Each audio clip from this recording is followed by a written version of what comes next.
Online એજ્યુકેશનમાં આપનું ફરી એકવાર સ્વાગત છે. ગયા વખતેના વિડીયોમાં આપણે પ્રેપોઝિશન્સ એને આપણે જોયું, સમજવાનો પ્રયત્ન કર્યો. આજે આપણે એડિટિંગની અંદર એડેડ એ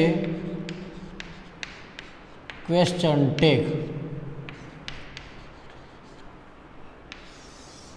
આ ટોપિકને આપણે જોવાનો પ્રયત્ન કરવાનો. એડેડ ક્વેશ્ચન ટેગ એટલે આપણી ભાષામાં કેવું હોય તો ઇન્ટ્રોગેટિવ સેન્ટેન્સ છે, પ્રશ્નાર્થ વાક્ય છે, એનું નાનું એવું બચુલિયું. બરાબર, નાનું એવું બચુલિયું શા માટે? પ્રશ્નાર્થ વાક્ય મોટું હોય પણ આ ઇન્ટ્રોગેટિવ સેન્ટેન્સ છે એ એકદમ નાનું હોય. ઉદાહરણ તરીકે તમને ગુજરાતીમાં એકવાર સમજાવવાનો પ્રયત્ન કરું. આપણે બધાએ નક્કી કર્યું હોય ભાઈબંધે કે આપણે મૂવી જોવા જવું હોય, પિક્ચર જોવા જવું છે. પિક્ચર જોવાનું નક્કી થાય એટલે વાત થઈ ગઈ. પછી બીજી વાર જ્યારે એની વાત કરવાની થાય ત્યારે શું કહે? પિક્ચર જોવા જઈશું. આવો આખો પ્રશ્ન ન કરે, શું કહે? જઈશું ને, હાલો જઈશું ને. જઈશું ને એ મતલબ શું છે? હાલો આપણે પિક્ચર જોવા જઈશું ને, આખું જ વાક્ય. પણ એને શું કર્યું? ટૂંકું રૂપ વાપર્યું. તો એ જે હાલો પિક્ચર આપણે જોવા જઈશું એ આપણી દ્રષ્ટિએ ઇન્ટ્રોગેટિવ સેન્ટેન્સ. જ્યારે જઈશું ને એ આપણી દ્રષ્ટિએ એડેડ ક્વેશ્ચન ટેગ. હવે એડેડ ક્વેશ્ચન ટેગ છે એમાં આપણે ખાસ નિયમ આપણે એક મગજમાં રાખવાના છે. એડેડ ક્વેશ્ચન ટેગ બને કઈ રીતના? બરાબર, તો સૌથી પહેલી એની process, find out helping verb.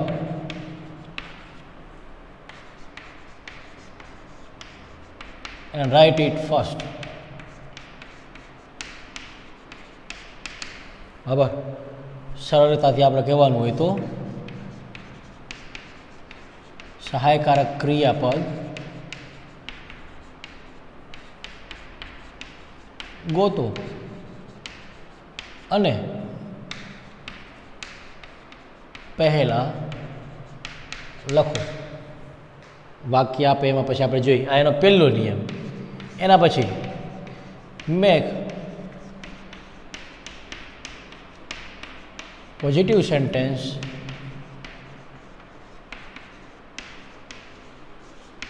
Two negative sentence and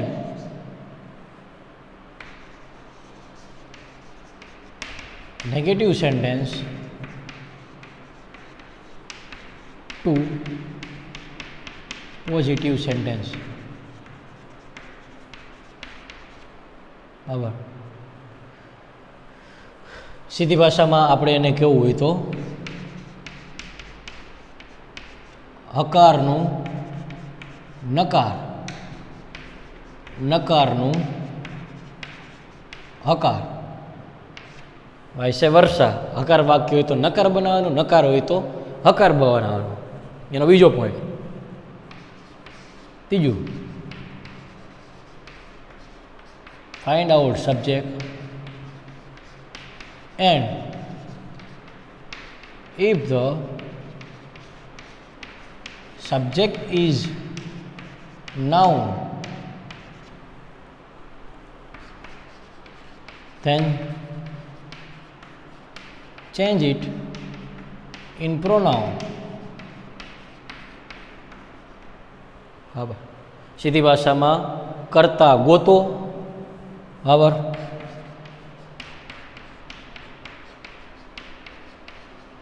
અને જો તે કરતા નામ હોય તો સર્વનામમાં ફેરવો. ઓર જે પ્રકારનું નામ હોય એ પ્રકારનું સર્વનામ એને વાપરવાનું થાય. અને લાસ્ટ વન, હા, જો કરતા હે સર્વનામ જ હોય તો કોઈ પણ પ્રકારનો ફેરફાર થતો નથી. બૂટે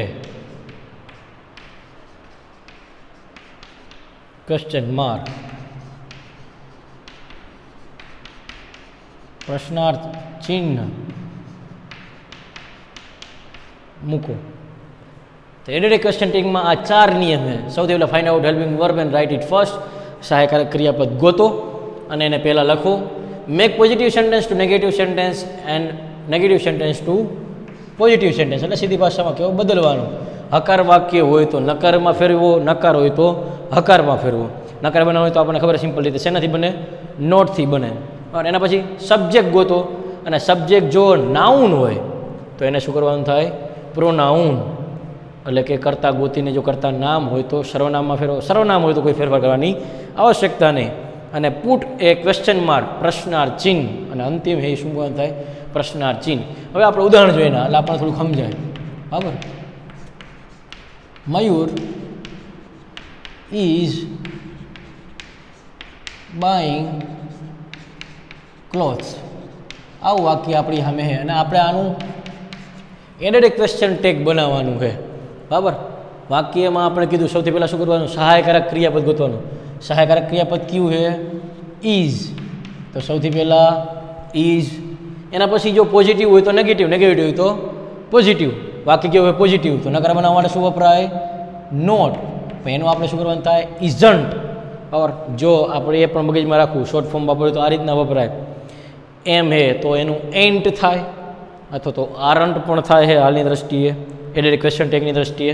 ઇઝ હે તો ઇઝન્ટ, આર હે તો આરન્ટ, વોઝ હે તો વોઝન્ટ, વેર હે તો વેરન્ટ, સેલ હે તો શાન્ટ, બરાબર, વિલ હે તો વોન્ટ. આ તમામ હે આપણને થોડાક યાદ રહેવા જોઈએ. બરાબર. એટલે કહેવાનો મતલબ શું છે તો કે ભાઈ અહીંયા ઇઝ સહાયકારક ક્રિયા બધું એ લખ્યું, નકર બનાવવાનું નોટ હોય. હવે આપણી સામે શું? કરતા. કરતા કોણ હે? મયુર હે. તો મયુર હે એ નામ કહેવાય. એનું સર્વનામ શું થાય? હી. તો શું વપરાય? ઇઝન્ટ હી. બરાબર. તો આ રીતના એનું રૂપ એ આપણે લખી શકીએ. બીજું ઉદાહરણ આપણે લઈએ.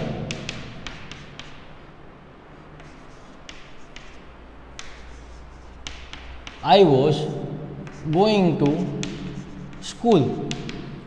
હું શાળાએ જઈ રહ્યો હતો. બરાબર. સહાયકારક ક્રિયાપદ કોણ? વોઝ. બરાબર. હવે સહાયકારક ક્રિયાપદ વોઝ. વાક્ય હકાર કે નકાર? હકાર હે. નકાર બનાવો શું વપરાય? નોટ. તો વોઝન્ટ. કરતા કોણ હે? આઈ. તો સર્વનામનું સર્વનામ. સર્વનામમાં કોઈ ફેરફાર આપણે કરતા નથી. પણ સમજી લો વિદ્યાર્થી મિત્રો કે વાક્ય આવું છે.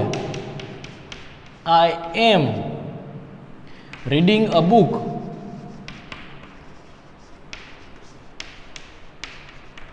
ચાલો વર્તમાન કાળનું વાક્ય છે તો એના બે જવાબ થઈ શકે. એક તો એન્ડ. એમનું નકારાત્મક ફોર્મ થાય એન્ડ અને બીજો જવાબ લખવો હોય તો આરન્ટ. આ બંને એના જવાબ થઈ શકે. પર એન્ટ આઈ, આરન્ટ આઈ, પ્રશ્નાર્થ વાક્ય આ રીતના પણ હે એ બનાવવામાં આવે છે. તો વિદ્યાર્થી મિત્રો આપણે જોયું કે હકારનું નકાર, નકારનું નકાર. હવે સમજી લો કે ભાઈ નકાર વાક્ય છે કોઈ આપણી સામે. બરાબર. Sheetal has not come to picnic. વાક્ય આપણી સામે નકાર છે. બરાબર. તો એનું શું થાય? હકાર. ઉદાહરણ તરીકે હેઝનું હેઝ. બરાબર. નકાર વાક્ય એટલે નોટ. તો હકાર બનાવવાનું. હકારમાં કાંઈ લાગે નહીં સીધી ભાષામાં. તો એમનું એમ શીતલ. શીતલનું સર્વનામ શું થાય? તો કે સી. તો શું થાય? Has C. છેલ્લે પ્રશ્નાર્થ ચિહ્ન. બરાબર. તો આ રીતના જ્યારે આપણે એડેડ ક્વેશ્ચન ટેગ બનાવવાના હોય તો ત્યારે આપણે આ નિયમ ધ્યાનમાં રાખવા જોઈએ. હા, એમાં પણ બે એક બાબત એવી કે જેને આપણે યાદ રાખી લેવી જોઈએ. કોઈ પણ બરાબર આજ્ઞાર્થ વાક્ય આવે, આજ્ઞાર્થ વાક્ય એકને એડેડ ક્વેશ્ચન ટેગ બનાવવું હોય અને આજ્ઞાર્થ વાક્ય આવે. બરાબર. ઉદાહરણ તરીકે ડુ એઝ આઈ સે. બરાબર. આવું આજ્ઞાર્થ વાક્ય છે. આવું આપણે આજ્ઞાર્થ વાક્ય છે અને આપણે એનો જવાબ લખવાનો છે. તો આજ્ઞાર્થ વાક્યનો જવાબ ફિક્સ જ છે. એ તમારે લખવાનું શું થાય? Will you. આજ્ઞાર્થ વાક્યનો જવાબ ફિક્સ જ છે. એનો શું થાય? Will you. એ જ રીતના લેટવાળું વાક્ય હોય. બરાબર. એક્ઝામ્પલ તરીકે let us save the forest. ખબર તો ત્યારે એનું શું થાય તો કે શેલ્યુ આજ્ઞાર્થ વાક્યમાં ફિક્સ વિલ્યુ અને લેટવાળા વાક્યમાં ફિક્સ શેલ્યુ. તો આ રીતના એડેડ ક્વેશ્ચન ટેગ છે એમાં આપણે કીધું એમ કે 4 આપણી પાસે નિયમ છે.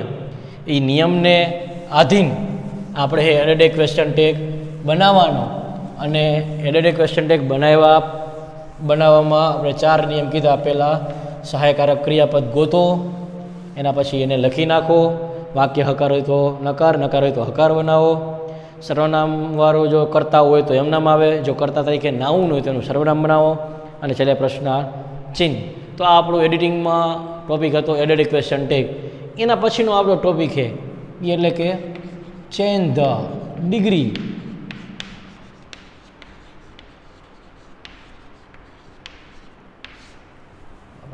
Change the degree.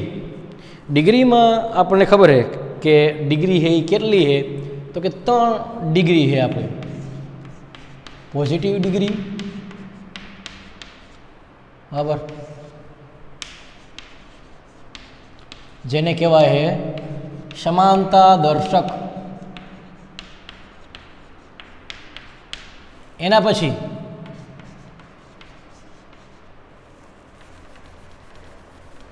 Comparative degree,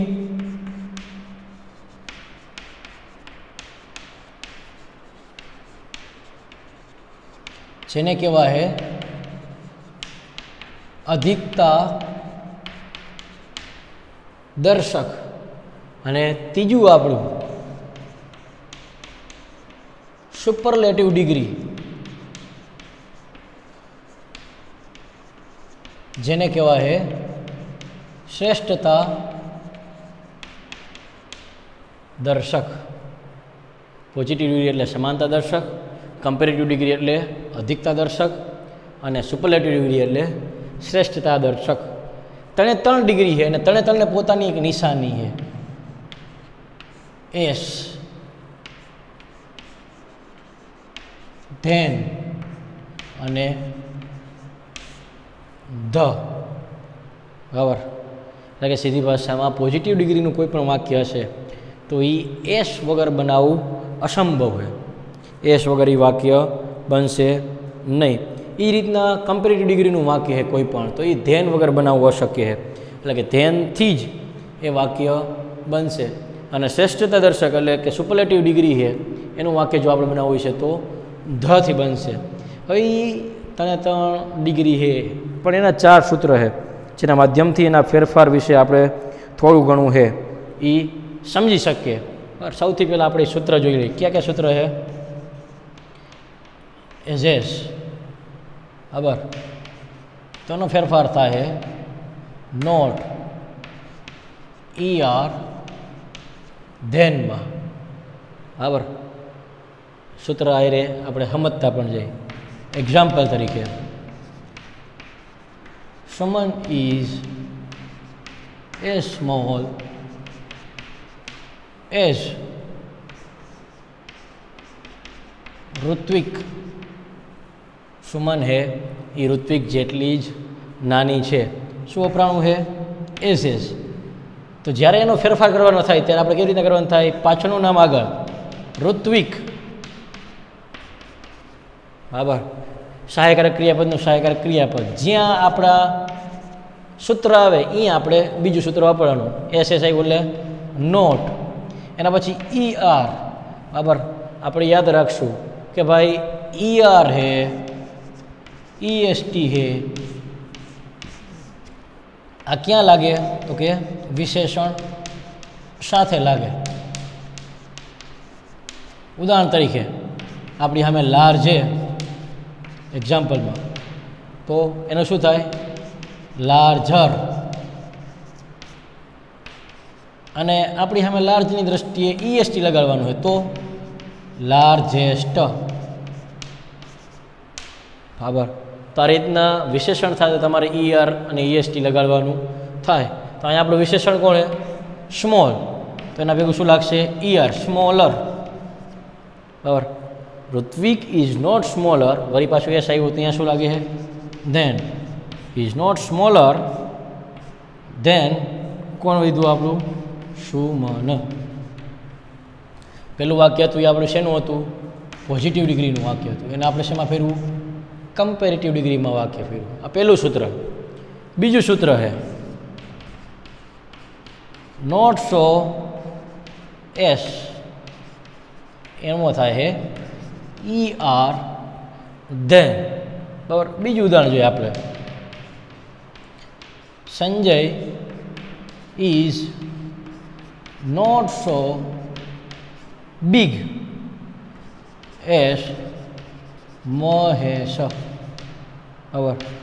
not so as. હવે એનું પરિવર્તન શેમાં કરવાનું થાય? આપણું વાક્ય શેમાં છે? પોઝિટિવ ડિગ્રીમાં છે, કારણ કે એસ આવ્યું. આપણે કીધું એસ નિશાની કોની છે? Positive degree. હવે એને આપણે કમ્પેરેટિવમાં ફેરવવું છે, તો ત્યારે શું વાપરવાનું થાય? ઈ આર ધેન, નામ પહેલાં, ઇઝ, પછી શું આવી જાય? નોટ સો આવ્યું, એટલે આપણે વાપરવાનું થાય ઇઝ, પણ શેના ભેગું લાગે? બિગ ભેગું. તો મહેશ ઇઝ બિગર, એસના સ્થાને તરત ધેન. ધેન કોણ આવે? સંજય. આ રીતના એ વાક્ય થયું કમ્પેરેટિવનું. આપણે ધ્યાનમાં એ રાખવાનું છે કે ચેન્જ કરતી વખતે વાક્યનો અર્થ ન બદલાઈ જાવ છે. પેલું વાક્ય આપણે છે કે ભાઈ Suman is as small as Hrithik, Suman Hrithik જેટલી જ નાની છે. તો આપણે બીજું જ્યારે એનું કમ્પેરેટિવ કરીએ ત્યારે એનું વધી ન ગયું. ઋત્વિક સુમન કરતાં નાની નથી. ઋત્વિક એ સુમન કરતાં નાનો નથી. સોરી, બંને આપણે કદાચ અહીંયા કહીએ શકીએ તો અહીંયા શું છે? ભાઈ સમાન રહ્યા. એ જ રીતના આમાં જો Sanjay is not so big as Mahesh. Sanjay છે એ મહેશ કરતાં મોટો નથી. એનો કરતાં મહેશ મતલબ શું છે? મહેશ મોટો છે. તો આપણે શું કીધું? Mahesh is bigger than Sanjay. Mahesh એ સંજય કરતાં મોટો છે. તો તરત જ આપણે અહીંયા એ રીતના હે ઇમ્પ્લિમેન્ટ કર્યું. કે એનો મતલબ કે બે આપણે સૂત્ર જોઈએ, બેમાં આપણે જોયું કે ચેન્જ થાય પણ અર્થ બદલાતો નથી. એના પછી એનું ત્રીજું સૂત્ર છે, બરાબર? નો અધર, એની અધર અને the EST. No other, any other, the EST અથવા તો ધ મોસ્ટ. હવે એમાં આપણે ધ મોસ્ટ આવ્યું ત્યારે આપણે થોડુંક સમજી લઈએ. એમાં મોસ્ટ અને મોર.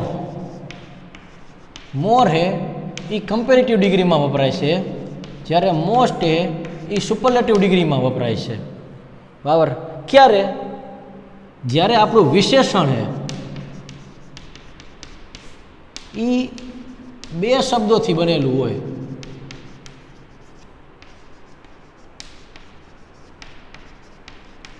બરાબર? જ્યારે આપણું વિશેષણ બે શબ્દોથી બનેલું હોય ત્યારે આપણે શું વાપરવાનું થાય? મોર કે મોસ્ટ. ત્યારે EST ન લાગે અને ER પણ ન લાગે.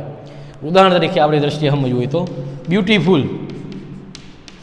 તો જે આ શબ્દ છે બ્યુટીફુલ એ શેનાથી બન્યો છે? બ્યુટી પ્લસ ફૂલ, બે શબ્દથી બન્યો. તો એનું જ્યારે કમ્પેરેટિવ કરવાનું થાય ત્યારે શું લાગે? More beautiful. અને સુપરલેટિવ કરવાનું થાય ત્યારે મોસ્ટ બ્યુટીફુલ. કમ્પેરેટિવમાં મોર અને સુપરલેટિવમાં મોસ્ટ. ત્યારે એમ ન થાય બ્યુટીફુલર, બ્યુટીફુલેસ્ટ એવું વાપરવામાં આવે નહીં. ત્યારે બ્યુટીફુલ બે અક્ષરથી બનેલું, બે શબ્દોથી બનેલું, ત્યારે મોર અને મોસ્ટનો ઉપયોગ થાય. બરાબર? હા, એક શબ્દથી બનેલું હોય તો એમાં આપણે કીધું એમ સ્મોલર, સ્મોલેસ્ટ, તો એમ નામ રહે. પણ જ્યારે આ રીતના બે શબ્દોથી જ્યારે બનેલું હોય ત્યારે આપણે એક યાદ રાખવાનું થાય. અત્યારે આપણે જોતા હતા નો other, any other, the EST અને ધ મોસ્ટ. બરાબર? નો અધર એમાં કઈ ડિગ્રી છે? પોઝિટિવ ડિગ્રી છે. એની અધર શું છે? કમ્પેરેટિવ ડિગ્રી છે. અને ધ EST શું છે? સુપરલેટિવ ડિગ્રી છે. બરાબર? ઉદાહરણ તરીકે એનું પહેલું એક્ઝામ્પલ આપણે જોઈએ. No other man is so great as Maharana Pratap. બરાબર? No other man is so great as Maharana Pratap. આ વાક્ય આપણું શેનું છે? તો કે પોઝિટિવ ડિગ્રીનું છે. બરાબર. હવે એનું કમ્પેરેટિવ હું કરું, જોઈજો. નામ પહેલાં મહારાણા પ્રતાપ ઇઝ, નામ પછી સહાયકારક ક્રિયાપદ, શો આવી ગયો એટલે શું થઈ જાય છે? Direct any other. પણ એના પહેલાં શું કરવું પડે? ક્રિયાપદ સાથે ER. Maharana Pratap is greater than, નિયમ પ્રમાણે, એની અધર, શું આવ્યું અહીંયા? મેન. બરાબર. Maharana Pratap is greater than any other man. તો આ આપણું થયું કમ્પેરેટિવ. સુપરલેટિવ બનાવવાનું થાય તો Maharana Pratap is the greatest man. તો અહીંયા શું કરવાનું? The EST. બરાબર. તો આ રીતના નો દર એની અંદર ધ EST ધ મોસ્ટનો ફેરફાર આ રીતના થાય. ભાઈ બધામાં એક બાબત કોમન યાદ રાખવા જેવી, એટલે શું? આ ત્રણ શબ્દ નો other, any other, the EST ને ધ મોસ્ટ જે કયો એ, એના પછી આવનારા ત્રણેય શબ્દ શેમાં છે?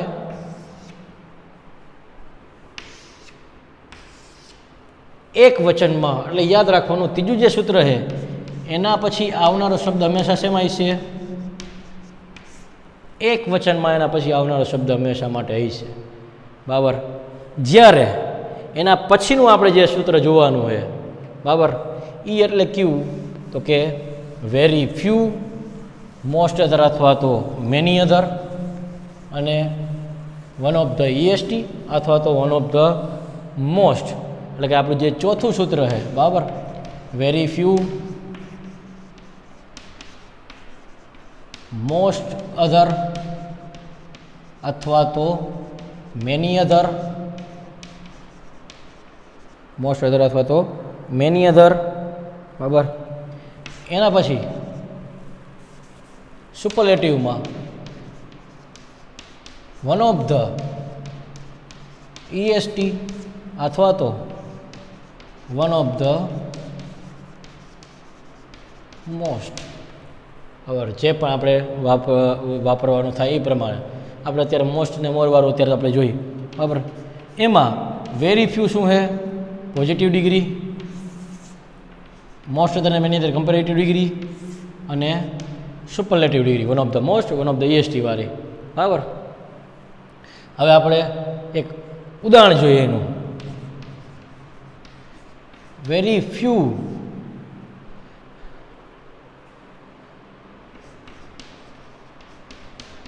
people are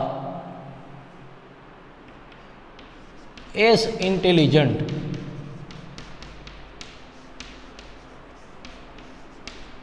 as Shri Krishna.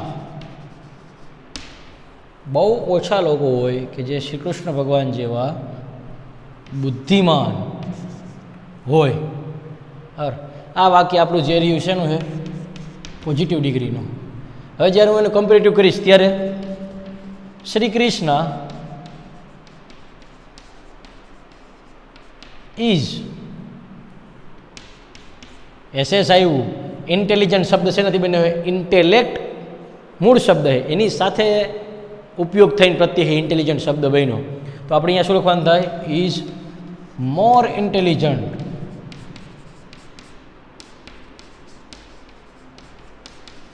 Than many વાપર્યું તો મેની, મોસ્ટ વાપર્યું તો મોસ્ટ, મેની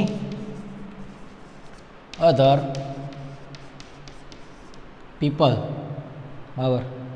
એના પછી superlative Shri Krishna is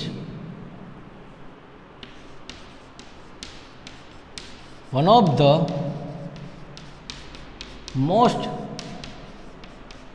intelligent people. એના પછી એટલે સીધી ભાષામાં કેવું હોય તો તમારી સામે જે આ શબ્દ રહ્યો બરાબર, ત્રણ જગ્યાએ જે શબ્દ વપરાયો, very few, most of the, many other, one of the, one of the most, એના ત્રણ પછી આવનારો શબ્દ શેમાં આવ્યો? બહુવચનમાં. સમજી લો કે અહીંયા પીપલની જગ્યાએ આવી રીતના હોત તો શું? લીડર હોત તો શું આવત? Very few leaders. બરાબર. Are as intelligent as Shri Krishna, Shri Krishna is more intelligent than many other leaders, તો પણ શું આવે? બહુવચનયુક્ત શબ્દ. કહેવાનો મતલબ શું છે કે આ સૂત્ર પછી આવનારો જે શબ્દ હોય, એટલે કે આ ત્રણ પાછળ આવનારો શબ્દ હોય એ શેમાં હોય છે? બહુવચનમાં. બરાબર. એટલે સરળ શબ્દોમાં જો આપણે વિચારવા જઈ બરાબર તો પહેલાં બે જે સૂત્ર છે એસએસ બરાબર, તેનું આપણે કીધું નોટ ER ધેન. એને ફરી પાછા એકવાર આપણે જોઈ લઈએ, રિપીટ કરી લઈએ બરાબર. પહેલું સૂત્ર આપણું શું છે તો કે SS, એનું શું થાય? નોટ ER ધેન બરાબર. બીજું સૂત્ર આપણે જોયું E એટલે કે નોટ સો એસ, એનું શું થાય? ER then. ત્રીજું આપણે જોયું નો અધર, એની અધર અને ધ EST અથવા તો ધ મોસ્ટ બરાબર. અને ચોથું આપણું સૂત્ર હતું અત્યારે જે આપણે છેલ્લે જોયું એ વેરી ફ્યુ, કમ્પેરેટિવમાં મેની અથવા તો મોસ્ટ અધર, અને સુપરલેટિવમાં વન ઓફ ધ EST અથવા તો વન ઓફ ધ મોસ્ટ. એમાં આ ત્રણે પછી આવનારો શબ્દ શેમાં હોય છે? એક વચનમાં. જ્યારે આ ત્રણે પછી આવનારો શબ્દ શેમાં હોય છે? બહુવચનમાં. બરાબર. તો આ રીતના ડિગ્રી એમાં આપણે બાબત જોઈ બરાબર. પોઝિટિવ ડિગ્રી તો કે સમાનતા દર્શક જેની નિશાની એ છે, કમ્પેરેટિવ ડિગ્રી તો જેની નિશાની અધિકતા દર્શક એટલે કે ધેન છે, અને સુપરલેટિવ ડિગ્રી જેની નિશાની શ્રેષ્ઠ દર્શક એટલે કે ધ છે. એના જે 4 સૂત્ર છે એ પણ આપણે જોયા. જો આમાં તમને કોઈ પ્રશ્ન રહી ગયો હોય એટલે કે એડેડ ક્વેશ્ચન ટેગમાં અને સાથે સાથે ડિગ્રીમાં, તો તમે ઓનલાઈનના માધ્યમથી એ ચોક્કસ પ્રશ્ન પૂછી શકો છો. નમસ્કાર.